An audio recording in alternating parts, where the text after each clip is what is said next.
Ito yung isa sa mga rason kung bakit madalang ako makapag-upload ng videos. Dahil halos lahat ng to ako lang po ang gumagawa. Sa pagsisetup ng videos, pag-editing, at the same time pati paglilinis. Sobrang hirap po talaga mga bossing, hindi ko na nga rin mabilang kung ilang beses sa laglag tong phone ko. Hindi ko naman pwedeng asahan din si Commander dahil meron din siya mga side hustle. At the same time pati na rin sa pag-aalaga ng mga bata. Sa kaparehas na araw, meron pa nagpa-schedule na nagmula pa sa province of Isabela. Sobrang saludo ko sa tulad ni bossing. Sadya naman na sobrang na-appreciate nila yung artwork ko. Yung tipo na kahit malayo ay handa sila makipagsapalaran sa biyahe, pagod at panahon. At isa siyang seaman.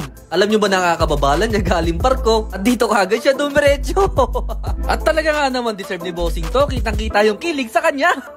So ito na po yung outcome. Be! Na-inspire si bossing sa ginawa kong giant spider nung previous day. Magla-last call nga po ulit ako sa video nito. Dahil nalalapit na yung birthday ko ay susundan na natin yung pa-pre-tattoo ko ng part 5. Simple nga lang yung mechanics. Drop your location sa comment section. Pakihit na rin ang heart reaction and follow button. This is Reven Tattoo TV. So yun lang. Keep safe.